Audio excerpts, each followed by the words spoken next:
Salut les cathos, heureux de vous retrouver pour une nouvelle vidéo. Aujourd'hui les cathos, notre vidéo, nous allons commencer une série de vidéos sur les miracles eucharistiques que nous ferons de temps en temps, que je trouve très intéressantes. Donc n'hésitez pas à partager, à commenter et à me dire si ces vidéos vous intéressent à travers donc ces miracles eucharistiques. Voilà donc aujourd'hui notre premier miracle va être le miracle de l'Anciano, l'un des plus connus dans le monde. Euh, Ce miracle s'est déroulé vers l'an 800 environ. Lanciano est une ville d'Italie, à 4 kilomètres environ de Pescara. Et, et c'est dans ce contexte qu'eut lieu justement le plus ancien miracle eucharistique connu. Un jour, donc en l'an 800, dans l'église de Lanciano, un moine basilien célébrait la Sainte Messe en rite latin. Après la double consécration du pain et du vin, il se mit à douter de la présence réelle de Jésus dans le sacrement. Voilà. Donc il se mit à douter. Je vous rappelle que nous, chrétiens catholiques, nous croyons réellement à la présence réelle du Christ à travers le pain et le vin. Pourquoi nous y croyons? Parce que le Christ, à la Sainte Messe, à la Sainte Seine, nous dit, à la fin du repas, avec ses apôtres, prenez et mangez, ceci est mon corps. Et ensuite, il dira, prenez et buvez, ceci est mon sang. Voilà. Au concile de Nicée, les pères déclarèrent à la session du 6 octobre 787: nul apôtre n'a enseigné que le sacrifice non sanglant fût l'image du corps du Christ, car ce n'était pas ce que les apôtres avaient appris de Jésus, ni ce que Jésus avait dit. Prenez et mangez l'image de mon corps. Mais bien, Jésus a dit, prenez et mangez, ceci est mon corps. Et voilà donc, c'est à travers ces paroles de Jésus, qui n'est pas un menteur et que nous croyons. Donc quand il dit prenez et mangez, ceci est mon corps, prenez et buvez, ceci est mon sang, même si à nos yeux il n'y a que l'apparence du pain et du vin, à la Sainte Messe, au moment de la consécration, nous croyons réellement ce que le Christ nous a dit. Pour vous donner une image, voilà. Peux-tu voir ton cerveau? Non, tu ne peux pas le voir. Et pourtant, ton cerveau existe bien. Il est dans ta tête. C'est exactement pareil avec le corps et le sang du Christ. Devant toi, tu as du pain et du vin, mais après la consécration, visuellement, toi, tu vois du pain et du vin, mais ça devient réellement le corps et le sang du Christ, comme il nous l'a dit. Et pour nous le prouver, parce que l'être humain, son cœur est très lent à comprendre et à vouloir se laisser aller, le Christ, c'est pour ça qu'il donne des miracles eucharistiques pour vraiment, cette fois-ci, nous donner la présence réelle physiquement à nos yeux pour que nous croyions cette fois-ci. Cette fois-ci, ça ne sera plus que les paroles du Christ qui nous dira prenez et mangez, ceci est mon corps, prenez et buvez, ceci est mon sang. Mais à travers ces miracles eucharistiques, il nous montre vraiment qu'il est dans ce sacrement. Et c'est à travers ce miracle de l'Anciano et tous ces autres miracles que le Christ nous ouvre réellement les yeux pour ceux qui ont le cœur lent à comprendre. Voilà donc, revenons à notre moine. Après avoir douté, le Christ, comme je vous l'ai dit, va lui montrer un prodige extraordinaire à ses yeux. Il vit soudain l'hostie se changer en chair et le vin se changer en sang, qui se coagula par la suite en 5 caillots. La première réaction du moine, stupéfait et bouleversé, fut de chercher à cacher ce qui venait de se passer. Pourquoi? Parce que, après avoir douté, le miracle était tellement fort pour lui qu'il a sûrement dû paniquer. Et on peut le comprendre. À quelque chose qu'on commence à douter, qu'on commence à plus croire, et là tout d'un coup ça devient clair à nos yeux. Le Christ, par sa puissance, nous montre réellement qu'il est présent dans le pain et le vin, et là il lui a vraiment montré à travers ses yeux. Et dans la foulée, une fois qu'il avait repris ses émotions, qu'est-ce qu'il fait? Il révèle le prodige aux fidèles qui, devenus ainsi ses témoins oculaires au moment du miracle. parce qu'il y avait des gens là qui étaient présents. Et il leur a montré donc. Donc ce qui veut dire que le prêtre à ce moment-là n'était pas seul. Il y avait beaucoup de gens apparemment qui étaient là présents et le prêtre leur a montré aussi ce miracle qui venait de se produire devant ses yeux. Voilà, et donc ensuite, ce miracle a été conservé et a été placé dans des coffrets. Et à certaines occasions, on sortait justement ce miracle pour qu'il soit vénéré par les fidèles. Voilà, et ensuite il s'est passé des centaines d'années où les reliques ont été rangées soigneusement, vénérées par les fidèles, et vraiment pris soin de les cacher, car pendant beaucoup de temps aussi, il y avait des pillages d'églises à cette époque, et, et on recherchait justement à détruire ce corps et ce sang du Christ, parce que tout simplement, il y a des sataniques partout, et il y a des gens qui refusent de voir les miracles du Christ. Et c'est pour ça qu'ils pillaient les églises pour pouvoir justement tout détruire. Mais avec la grâce de Dieu, pendant des centaines d'années, ce miracle a été conservé. Voilà, et vous devez vous dire tout certainement, oui, mais dans ces cas-là, c'est bien beau. Nous, le miracle, on ne l'a pas vu. Euh, Ce prêtre a pu dire n'importe quoi, les fidèles aussi, quand ils ont vu. Après, il s'est passé des centaines d'années. Donc, comment pouvoir prouver que ce miracle est vrai? Eh ben, justement, il y a eu des analyses faites justement sur ce corps, sur ce sang. Et c'est l'archevêque de Lanciano, à l'époque, qui a eu l'idée justement de faire ça. Monseigneur Perantoni, avec la permission de Rome, bien sûr. Et lui décida de procéder à la reconnaissance scientifique du miracle. La charge de procéder à cette reconnaissance fut confiée au professeur Odoardo Linoli, qui était à l'époque une pointure et l'un des spécialistes reconnus dans son métier pour tout ce qui était analyse.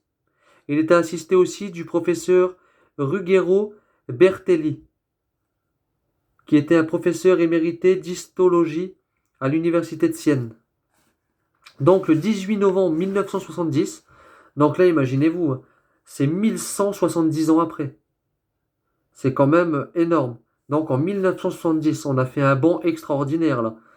L'archevêque de Lanciano, avec son secrétaire et le chancelier, eh ben, le provincial franciscain et 7 religieux étaient réunis autour du professeur Linoli, parce qu'il fallait qu'il soit là au moment des prélèvements, bien sûr, qui préléva un fragment du tissu de la chair et des fragments des caillots de sang qui étaient là sur place. Il pesa les caillots de sang qui comptaient 16 grammes et 505 milligrammes, et chacun avait un poids différent des autres. Et c'est le 4 mars 1971, donc quelques mois après, que le professeur Linoli donna les conclusions des analyses effectuées dans son laboratoire sur les fragments des saintes reliques. Donc il s'est passé quelques mois d'analyse. Ça ne s'est pas fait au bout de 2 jours. Ça c'est, voilà, novembre jusqu'à mars pour analyser les fragments. Il en fit la lecture dans l'église de Lanciano, devant les autorités religieuses et civiles et un nombre public. Il remit à chaque autorité religieuse le rapport scientifique de ses analyses. En voici les conclusions essentielles.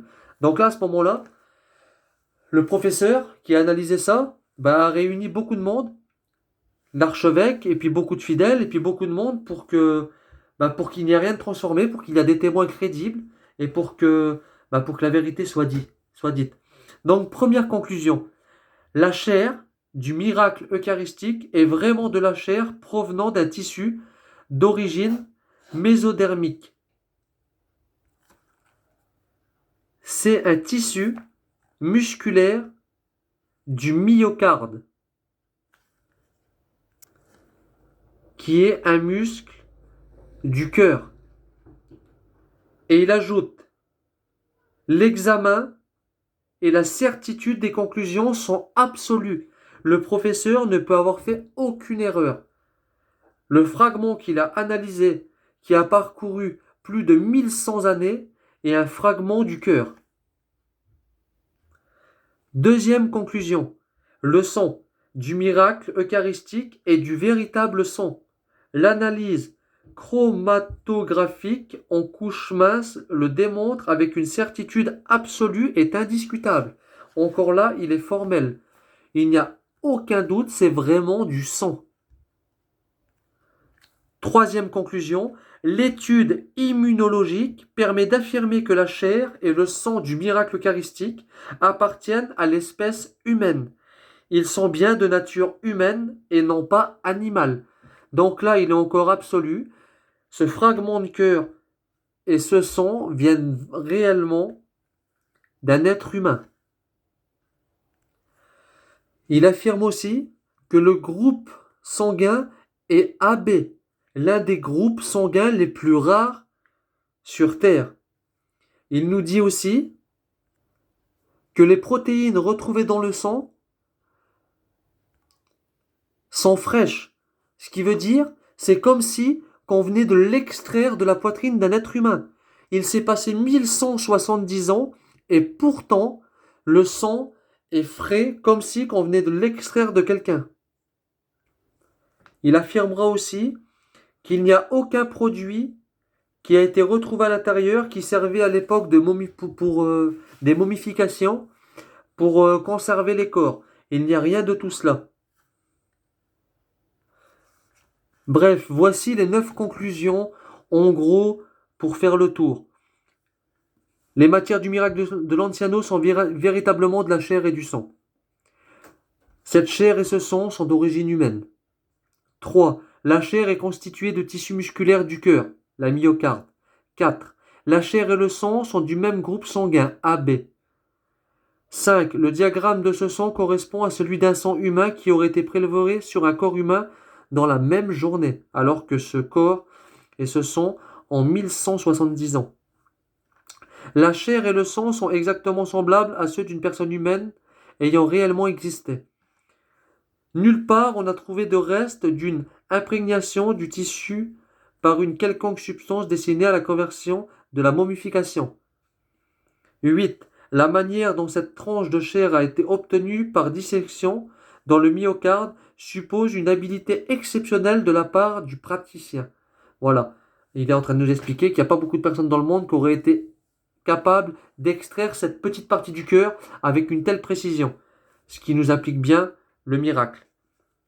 Aucune trace de corruption ne fut ce qui est un début, n'a été observé alors que les reliques ont été exposées pendant des siècles à l'action d'agents physiques, atmosphériques et biologiques.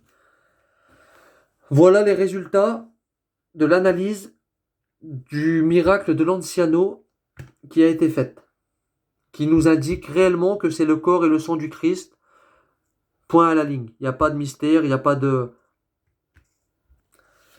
Mais voilà, comme je sais que, bon ben, vous pouvez vous dire encore une fois, oui, mais alors c'est ces médecins qui ont pratiqué, et peut-être des chrétiens catholiques, donc c'est normal qu'ils veulent faire croire que c'est le corps et le sang du Christ, pour que les gens croient qu'il y a eu un petit miracle, tout le monde est content. Et c'est pour ça que bah, les tests du professeur Linoli suscitent un vif intérêt dans le monde scientifique, car tous les scientifiques se sont intéressés à ces résultats du professeur.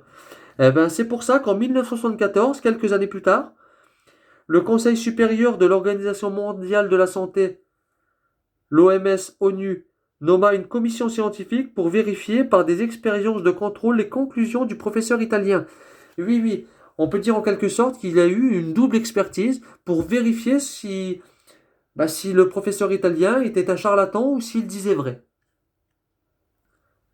J'aimerais quand même souligner que cette fois-ci, les travaux ont duré 15 mois, avec un total quand même de 500 examens sur la chair et le sang qui sont là sur toutes ces analyses. J'aimerais quand même vous souligner ça, 500 examens sur 15 mois.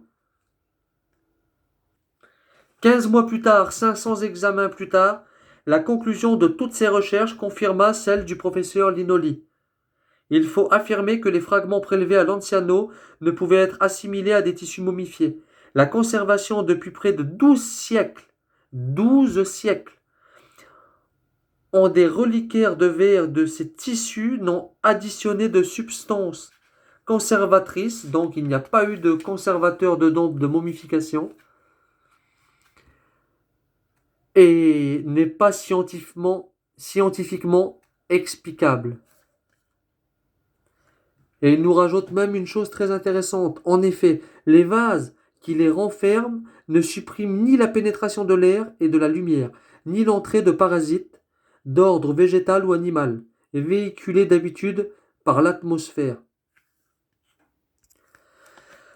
Donc, avec cette phrase, ils essayent de nous expliquer que, avec tous les bactéries, l'air, la lumière, tout ce qui aurait passé à travers, aurait desséché le sang, les caillots, ça aurait détruit le tout. Demain, je te sors un morceau de cœur de ta poitrine et je te sors des caillots de sang. Je les mets dans un bocal.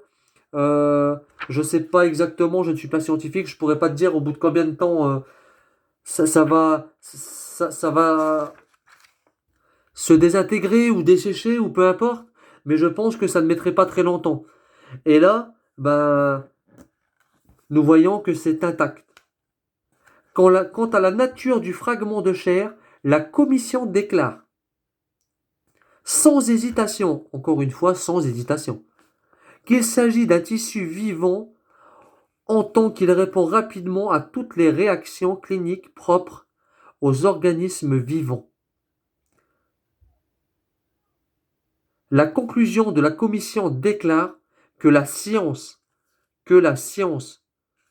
consciente de ses limites, elle avoue qu'elle a des limites et c'est normal, s'arrête devant l'impossibilité de donner une explication.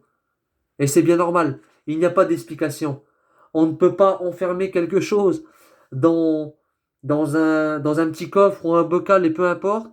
Il s'est passé tant de siècles et c'est toujours intact comme si qu'on venait de l'extraire d'un corps humain maintenant, la même journée.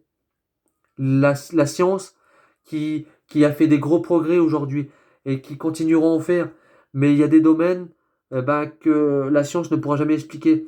Et ce domaine, c'est Dieu. Car Dieu est au-dessus de la science. Et si Dieu, aujourd'hui, nous a mis ces miracles eucharistiques, c'est que la science peut nous donner des conclusions, mais ne peut pas les expliquer. Voilà donc la chair et le sang miraculeuse de l'Anciano, ce miracle de l'Anciano, sont donc tels que si on les avait prélevés le même jour sur un être vivant et qui est bien vivant. Or, dans l'Eucharistie, c'est bien un vivant qui se donne à nous. On est d'accord? Jésus, le Christ ressuscité, qui avait déclaré, je suis le pain vivant, descendu du ciel. Le pain que je donnerai, c'est ma chair. Qui mange ma chair et boit mon sang à la vie éternelle.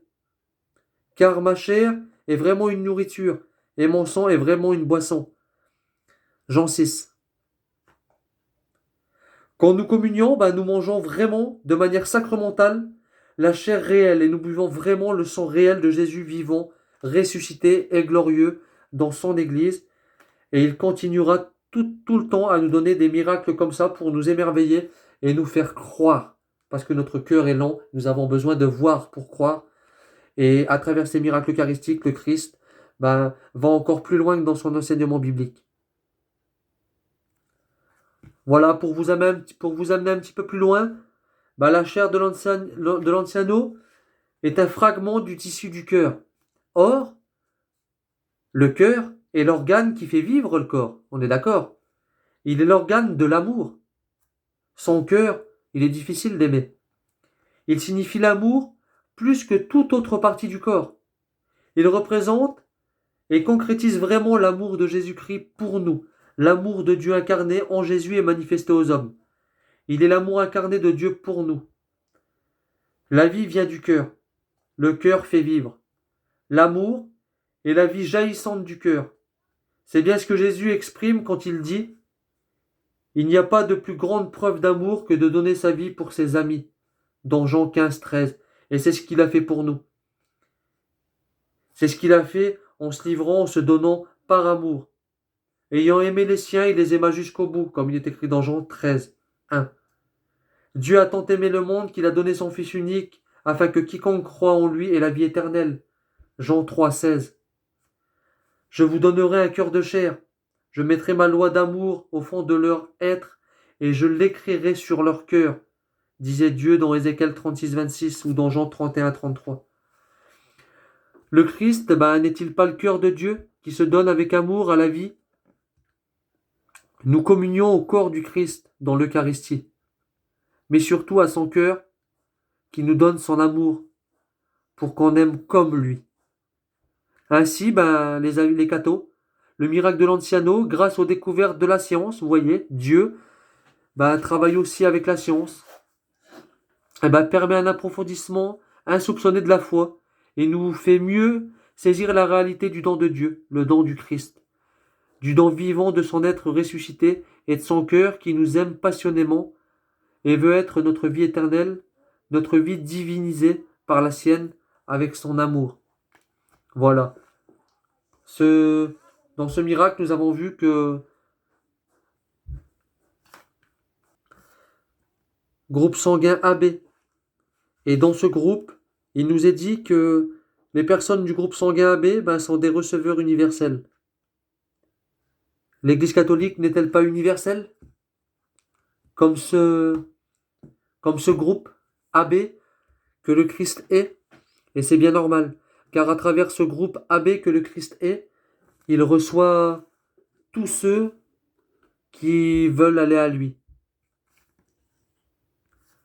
Et c'est à travers cette Église catholique que nous avons une chance extraordinaire qui par la grâce du Christ, qui a voulu que cette Église peut refaire ce qu'il a fait à la Sainte Seine. Prenez et mangez, ceci est mon corps, prenez et buvez, ceci est mon sang. Pour que nous aussi, nous participons au miracle eucharistique et qui transformera notre vie si on l'accepte. Voilà, j'espère que cette vidéo vous a plu.